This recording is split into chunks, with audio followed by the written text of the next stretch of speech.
Hi hello నమస్తే. నేను మీ history Varaprasad.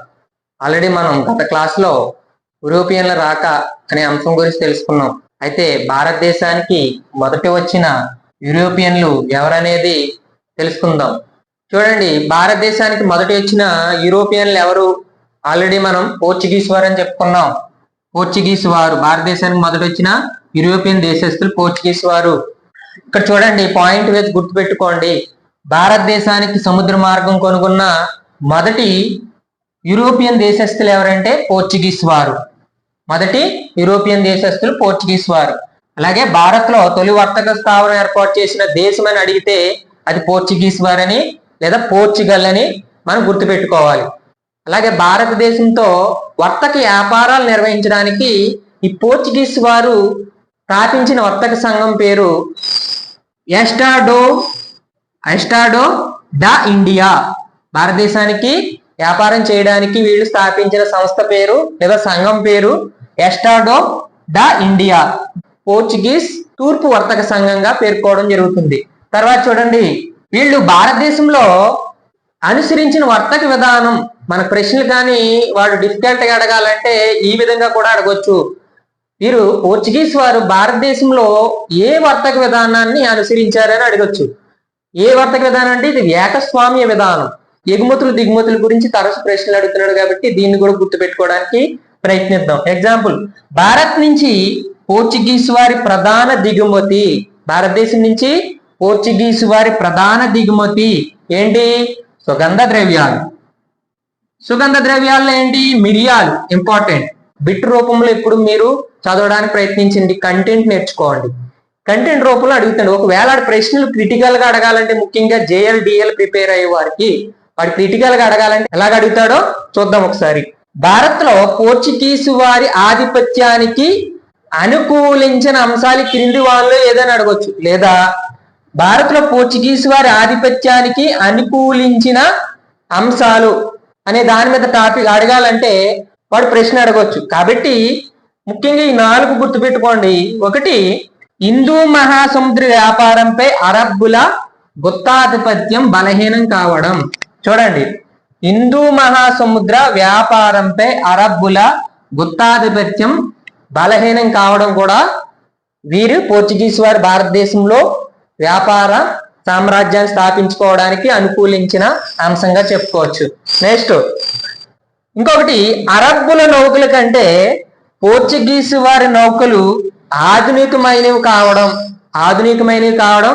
అలాగే ఉత్తరాపథంలో లోడీలు బలహీనం కావడం. ఎలాగంటే బాబర్ అనేవాడు భారతదేశానికి దండయాత్రకు వచ్చి మొదటి పానిపట్టు యుద్ధంలో ఇబ్రాహిం లోడీని ఓడించి మొఘళ్ళ సింహాసనాన్ని అధిష్ఠించడం అనేది జరుగుతుంది. కాబట్టి ఈ ఉత్తరాపథంలో లోడీలు బలహీనం కావడం, అలాగే దక్షిణాపథంలో సాళు వంశీయులు బలహీనం కావడం కూడా వీరి యొక్క ఆధిపత్యానికి అనుకూలించిన అంశాలుగా చెప్పుకోవచ్చు. అలాగే అరబ్బులు 712లో భారతదేశం మీద దండయాత్రకు వచ్చిన తర్వాత ఆల్రెడీ భారతదేశ వ్యాపారం మొత్తం ఎవరి అండర్లో ఉంది? యూరోపియన్ దేశాలతో ఎవరు వ్యాపారం చేసుకున్నారని ఆల్రెడీ గత క్లాస్ లో చెప్పుకున్నాం. ఎవరు? అరబ్బులు. అయితే ఈ అరబ్బులు స్థానిక మలబార్ ప్రజల నుండి అతి తక్కువ ధరకి వస్తువులు కొనుగోలు చేసుకుని వారు అతి ఎక్కువ రేటుకి యూరప్ మార్కెట్ లో అమ్ముకునేవారు. అంటే దోపిడీ, కొంతవరకు దోపిడీ జరిగేదన్నమాట. ఈ దోపిడీని గ్రహించిన ఈ స్థానిక మలబార్ ప్రజలు అరబ్బుల వ్యాపార దోపిడీ నుండి రక్షణ పొందడానికి ఈ పోర్చుగీస్ వారి సహాయం కూడా అర్థించడం జరుగుతుంది. ఇవన్నీ భారతదేశంలో పోర్చుగీస్ వారి వర్తక ఆధిపత్యానికి అనుకూలించిన అంశాలుగా చెప్పుకోవచ్చు. ఈ యూరోపియన్లు స్థాపించిన స్థావరాల గురించి ఎక్కువగా ప్రశ్నలు అడుగుతున్నాడు ఎగ్జామ్స్ లో. కాబట్టి ప్రశ్నలు ఎలాగ అడుగుతున్నాడంటే, కింది వానిలో పోర్చుగీస్ వారి స్థావరం కానిదేది అని అడుగుతున్నాడు. అలాంటప్పుడు మనకి మొత్తం దీని మీద, వీళ్ళ స్థావరాల మీద మంచి గ్రిప్ ఉండాలి. కాబట్టి ఈ స్థావరాలు ఏంటనేది తెలుసుకుందాం. ఎగ్జాంపుల్, మనకి ఇండియన్ మ్యాప్ చూస్తే పశ్చిమ తీరం అనమాట. ఇది అరేబియా మహాసముద్రం. తూర్పు తీరం అంటే బంగాళాఖాతం వస్తుంది.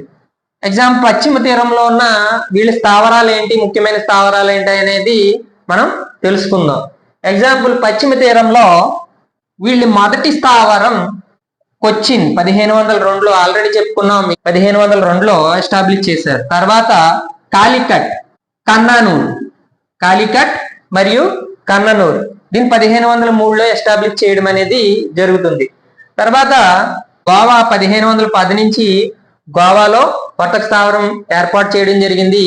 యాక్చువల్లీ ఇది గోవా అనేది బిజాపూర్ సుల్తాన్ల ఆధీనంలో ఉండేది. అయితే రెండవ పోర్చుగీస్ గవర్నర్ గా వచ్చినటువంటి all Francis D Albuquerque శ్రీకృష్ణదేవరాయలతో Goa సంధి చేసుకుని విజయనగర సైన్యం సహకారంతో ఈ గోవా ప్రాంతాన్ని బీజాపూర్ సుల్తాన్ నుంచి ఆక్రమించుకోవడం జరుగుతుంది. ఇది 1530లో పోర్చుగీస్ వారి ప్రధాన వర్తక స్థావరాన్ని కొచ్చిన్ నుంచి ఈ గోవాకు మార్చిన పోర్చుగీస్ గవర్నర్ ఎవరంటే నినోడి కున్హా.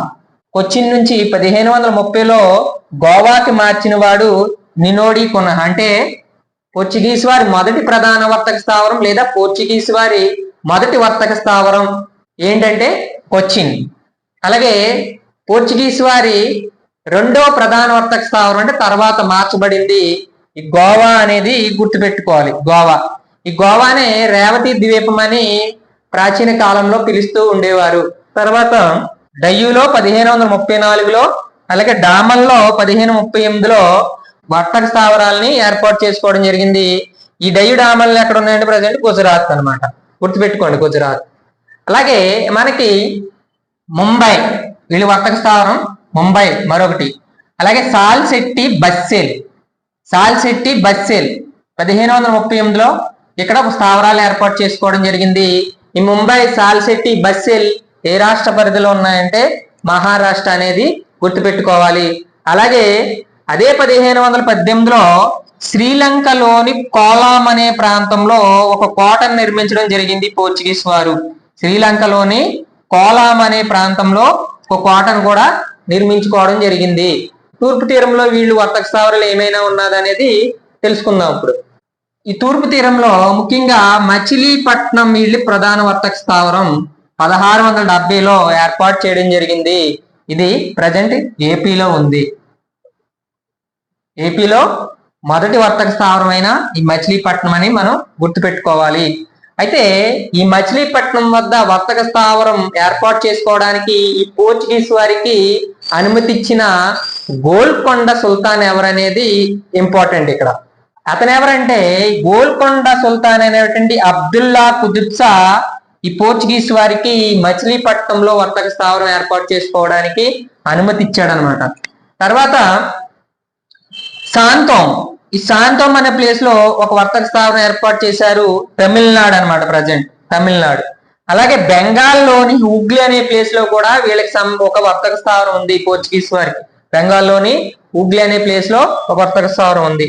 అలాగే ఈ బంగ్లాదేశ్ లో చిట్టాగాంగ్ అనే ప్లేస్ లో ఒక వర్తక స్థావరం అనేది ఏర్పాటు చేయడం జరిగింది. కాబట్టి ఎగ్జామ్స్ లో ఖచ్చితంగా ఈ స్థావరాల మీద ప్రశ్నలు అడిగే అవకాశం ఉంది. కాబట్టి ప్రధాన వర్తక స్థావరం ఏంటి, మొదటి వర్తక స్థావరం ఏంటి, ఎస్టాబ్లిష్ చేసుకోవడానికి ఎవరు అనుమతి ఇచ్చారు అనేది వెరీ వెరీ ఇంపార్టెంట్. కాబట్టి విద్యార్థులు గుర్తుపెట్టుకోండి.